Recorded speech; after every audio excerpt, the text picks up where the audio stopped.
Sorry guys, but this is really starting to make my blood boil now, and this is getting extremely serious. The RBNZ is once again not doing its one job, which is fighting inflation. The reason that they're not fighting inflation is because they want to protect the housing Ponzi that they created and the banks who many of them go on to work for once they've finished with the RBNZ. Now the latest consumer price index or CPI print is out, and it's bad for Kiwis. It has come in at 4.1%. Now the RBNZ has a target of a 2% midpoint, which it often says it's going to hit in the medium term. And because 2% is hard to get exactly right, they have a band between 1 and 3% that they are supposed to stay within. But they are supposed to target 2% in the medium term. Now, they use this term because it is vague, like the RBNZ itself. I mean, what actually is the medium term?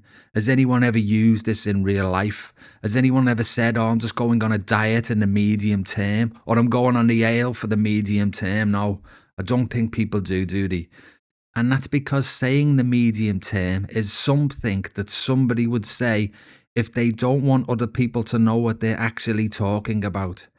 They are trying to pull the wool over our eyes, guys. And if you don't believe me, just listen to this. Economic fundamentals remain consistent with inflation falling to and remaining at the 2% target over the medium term. The MPC will adjust our monetary policy stance to ensure that inflation returns to the 2% target midpoint over the medium term. House prices stabilize and go up over the medium term, fully focused on ensuring that inflation returns to the 2% target over the medium term. That's really what we do. But we can prevent higher costs from becoming embedded in the economy and increasing medium-term inflation. But medium-term to longer-term inflation expectations remain close to 2%, and they actually fell slightly in April. But over the medium term, inflation falls back to target and growth picks up. And that's what you see in this graph. And how those two effects play out over the medium term. I want to stress that the outlook for inflation is, of course, uncertain, both in the near and the medium term. We are working in an uncertain environment, and if the outlook for inflation changes, we will adjust the stance on monetary policy to ensure that inflation returns to the 2% target midpoint over the medium term. Future OCR decisions will depend on how incoming data, price-setting behavior, and the strength of economic activity affect medium-term inflationary pressures. Well, I think the most important thing is to consider that we would consider all data that affects inflation over the medium term. So all of these factors will be important, and we will continue to monitor all of them to make a decision of how we see inflationary pressures over the medium term.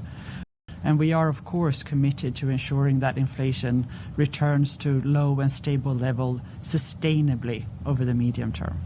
So I did look long and hard, and I couldn't find an actual time scale for medium term. And then I found this, hallelujah, this from the RBNZ of 2025.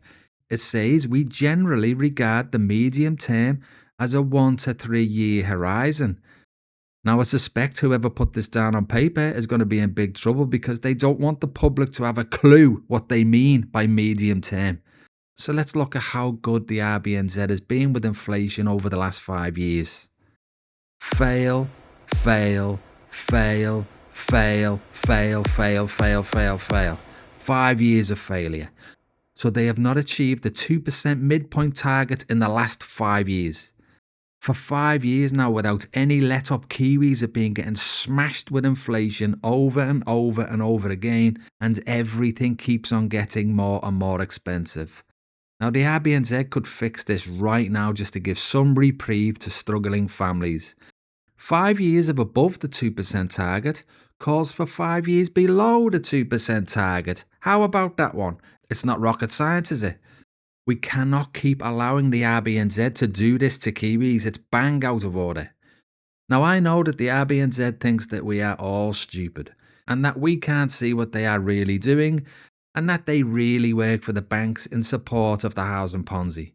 Unfortunately for them, this became clear as day to the rest of us when COVID came, and Adrian Orr and Jeff Baskan, remember them too, slashed interest rates to near zero and removed LVR restrictions, meaning that banks could lend out 100% of the value of the property, which could only ever be for one thing, and that is to protect the Ponzi. But even after that disaster, and when house prices started pumping to the moon, they also introduced the FLP, or Funding for Lending program, that basically gave banks super low interest rate loans so they could lend it out and make more profit on it themselves and pump the Ponzi even higher.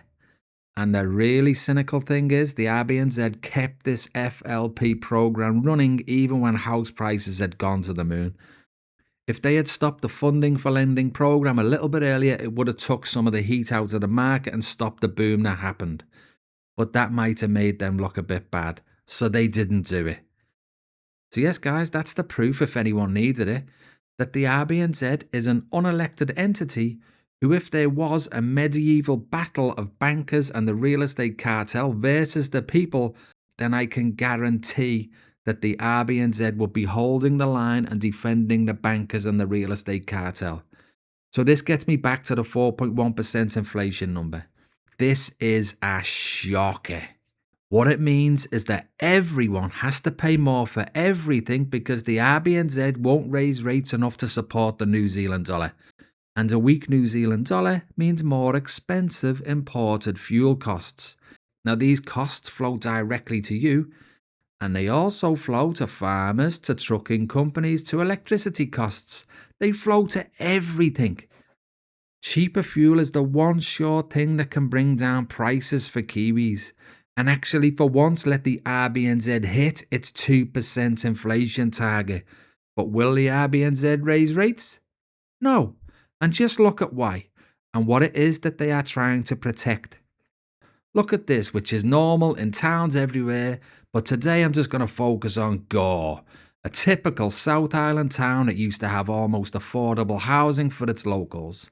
But look how much house prices have gone up there since Adrian Orr completely warped the market, and this is typical of many small towns all over New Zealand. They are full with investors and landlords who own multiple properties all over these towns, who are desperate to hang on to all that tax-free capital gain. And the RBNZ will continue to support them by not raising rates enough to bring house prices back down to realistic levels. So young people in the area still cannot afford to buy. So let me be clear, the RBNZ is keeping interest rates far too low. As a reminder, they are today at 2.5%, whereas the Australian RBA has theirs set at 4.35%, which is much closer to where New Zealand should be. Now, the difference is what's causing this. The New Zealand dollar is being destroyed, and it's also what's causing this. Kiwis are getting smashed on the cost of fuel, whereas Australians are having a fine time driving wherever they want for peanuts. Now, the New Zealand dollar and you are being sacrificed to keep property investors and everyone involved in the Ponzi in massive profit. And if you still don't believe me, just look how much real estate agents have just sucked out the country in the second quarter of the year. $484 million for doing what? What did he actually do? They are a middleman between a buyer and a seller, and that's how much money they're getting for it. It's an absolute joke, guys. And people need to wake up and stop ignoring what's going on here.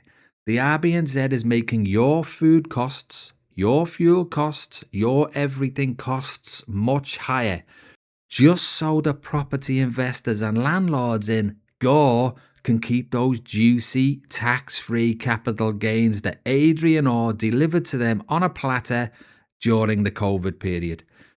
Honestly, if there was one government entity in New Zealand that I could point to and say that without doubt, they are the reason why so many young Kiwis have left to Australia, they are the reason why housing is so expensive in New Zealand, and they are the reason why we will soon need a mortgage to fill a car or the food trolley, then I would point nowhere but to the RBNZ. Time and time again, they had a common denominator. Useless governments come and go. But in the background, working in the shadows, there is always this one unaccountable government department deciding who wins and who loses. And time after time after time, the only winners that they choose are the bankers, the real estate cartel, and the landlords. The ordinary people are always the losers. So I really think it's about time that the RBNZ just come clean and tell us the truth. Tell us what the real purpose of the RBNZ is and who you work for. Perhaps then we can have a referendum so the people can decide if we want an unelected, unaccountable selection of group thinkers deciding which way the country moves forward, or should we be able to choose our own way? I can honestly say if the RBNZ don't raise rates by at least 0.5% at their next OCR meeting in September to help ease the cost of living for Kiwis who've been battling for so long, then the next political party who comes out and says that they will sack the whole RBNZ board will get my vote. And thanks for watching, guys. Please like and subscribe, and I'll see you on the next one. Cheers for that.